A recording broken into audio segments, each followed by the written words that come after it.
Voltamos à entrevista com o agrônomo, fitopatologista Zito Manski, com larga experiência na produção, na cultura do café aqui no Espírito Santo e no Brasil. Contando um pouco a história do café no Brasil e aqui no nosso estado. Zito, no bloco anterior, o senhor falava sobre a erradicação em 1963, 64, até 66, né, que houve o processo. Exatamente. De erradicação. Esse que foi um processo que deu um impacto muito grande na economia, né? Muito desemprego na área rural, inclusive... Êxodo rural, né? Um êxodo muito grande, isso inclusive promoveu o inchaço das áreas urbanas, né? Houve a migração para a cidade e foi um problema sério aqui na cidade, né? Então essas... áreas de periferia. Serra, Cariacica, por exemplo, foram os municípios que mais absorveram esse pessoal, né? Sim. Então, praticamente esses bairros todos são pessoas que migraram do interior. Numa entrevista com o ex-governador Arthur Gerard, ele fala da migração, inclusive, de parte do pessoal do sul do estado, que trabalhava naquelas culturas lá, Batilho Vivar, Cachoeiro do Tapimirim, para o Rio de Janeiro, inclusive contribuindo para a formação das favelas do Rio de Janeiro. Né? Houve uma despovoação muito grande. Houve imigração para Rondônia. Eu lembro em 64, quando eu estava lá em Colatina, todo dia saiu ônibus de Colatina para Rondônia. Diz que a metade da população de Rondônia é capixaba. Eles levaram o café para lá. Sei. A Rondônia, depois do Espírito Santo, é o maior produtor de café Conilon. O Conilon, né? Por causa do clima lá, né? Foram os capixabas. Bem, ainda voltando então ao nosso estado, um outro fato importante que o senhor falou aqui é a questão da ferrugem, novamente, em 1970. A ferrugem que foi um marco para o Espírito Santo, porque até 1970 o café aqui vivia só com esses problemas de tecnologia precária e praticamente era isento de doenças. E só a broca, né? Sim. E a broca era controlada com o BHC, o HCB, que era polvilhado na lavoura, era um problema sério. Hoje proibido, né? Não se sabia, né, a periculosidade disso naquela época, né? Terrível, um clorado, né? Um organoclorado. Organoclorado e causou sérios problemas aí de saúde pessoal. Mas a ferrugem foi um marco. Ela apareceu no município de Una, na Bahia, em 1970. E no meio da lavoura cacaueira, sombreado. No meio da lavoura. Os baianos tinham algumas plantações de café consorciado com... Não era consorciado com cacau, era pouca coisa, né? Sim.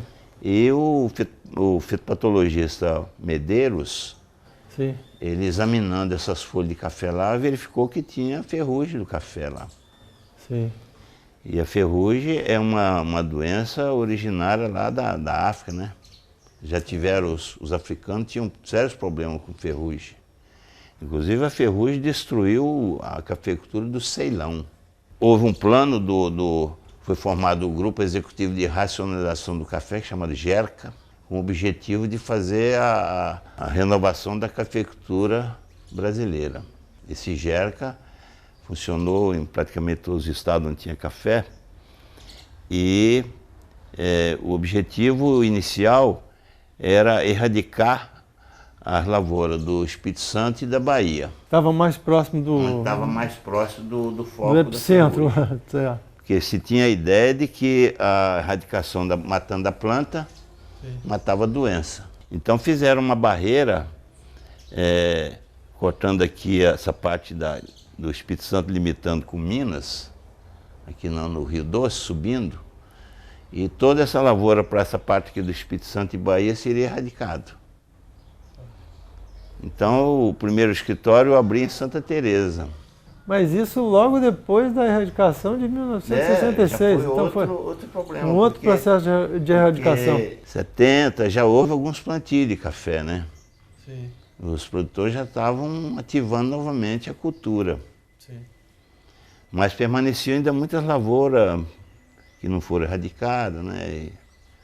e foram plantadas logo depois, mesmo durante a... Esses plantios todos eram abertos, né? Em áreas abertas, não Esses mais em plantios áreas todos, sombreadas. no norte eram todos abertos. Todos abertos. Como eu expliquei, uma condição edáfica que existia na época do solo virgem, de alta fertilidade, aquele ambiente favorável, o café prosperou muito tempo, né? Coisa que não temos mais. Não temos mais, hoje não temos mais, temos que refazer. Como fazer isso, hein? Hoje, para se refazer isso, tem que fazer novamente e voltar ao sistema antigo, que é o sombreamento, o ralo, né? Que já tem trabalhos que provam que o café está produzindo tanto tão bem quanto a pleno sol. É importante isso. Um novo ingrediente aí na cultura do café. Pode ser um novo ingrediente devido à provável exaustão das lavouras a pleno sol, que daqui a algum tempo vai acontecer, né? Principalmente por conta dos fenômenos climáticos também, que agravam, né, a temperatura, né? Eu tive conversando com algumas pessoas que conheceram o Café Capitania. Sim. E eles falaram que, de fato, o clima aqui era diferente nessa parte aqui. O Café Capitania foi plantado aqui entre Timbuí e naquela região de Santa Cruz, até aqui na base do Mestre Álvaro, tinha plantações de café Capitania. Fala um pouquinho sobre esse café, que é muito curioso, que é um café que, inclusive, chegou a ser exportado para o Vaticano, né? Foi. Esse café tem uma história seguinte. Ele é o típica, que é o café que chegou no Brasil pela primeira vez. Sim. É o coffee arábica típica. Porque o Bourbon só chegou em 1940, 1950. O Bourbon é uma variedade de bebida de alta qualidade, né? Mas o Capitania era inferior? O Capitania não era inferior. O Capitania era a variedade típica, arábica típica, que veio em 1860. Primeiras sementes? Nas primeiras sementes, e que foram plantadas aqui em Vitória. Sim. Né? E esse café, então, pegando essa condição edáfica aí eles desmatavam e mantinham uma certa vegetação nativa. O engazeiro, por exemplo, era muito mantido Fazia um corte seletivo da floresta atlântica, né? Da Mata Atlântica. As partes mais altas, né? Esse raleamento da floresta permitiu a produção desse café. Inclusive, eles falam que quando ele saía dessa condição aqui e era plantado no interior, ele já não produzia aquela qualidade de bebida nem a qualidade do tipo de café. Eles acreditavam que era uma influência da litoranidade aqui dessa faixa litorânea, né? Um pouco do ar marítimo, né? Era um café que produzia uma peneira de 17, 18 acima.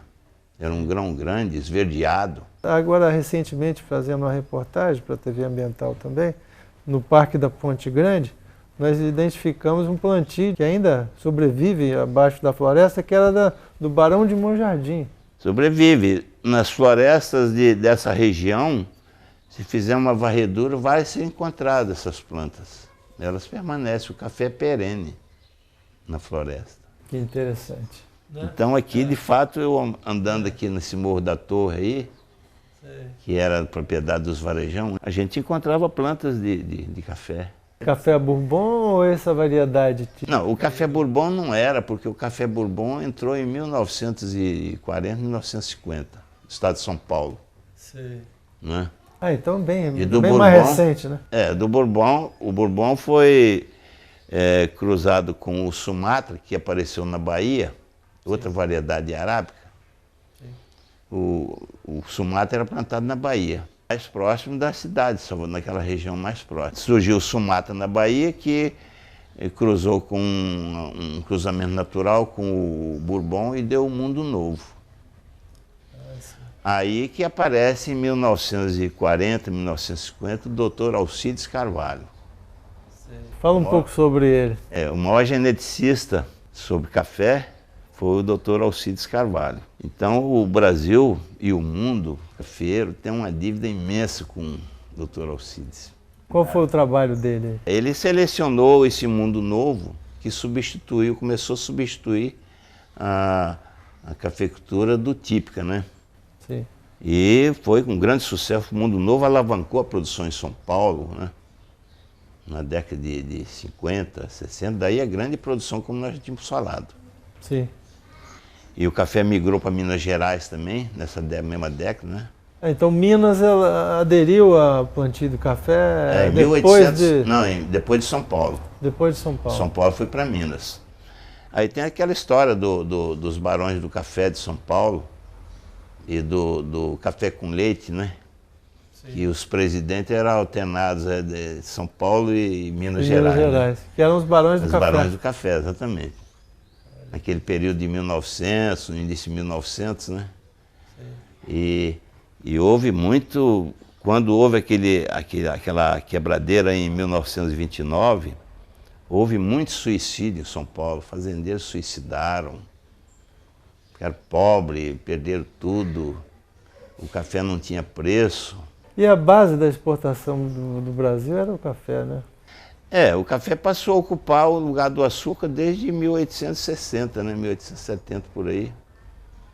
E passou a ser um produto o café chegou a ser, naquele período, mais de 60% do valor em exportação do Brasil, representar 60%. Né? Da balança comercial. E atualmente o café já está na faixa de menos de 10%. O Espírito Santo ainda representa mais, né? Bem, nós vamos a um rápido intervalo, voltamos para o próximo bloco da entrevista com o Dr. Zito Manques.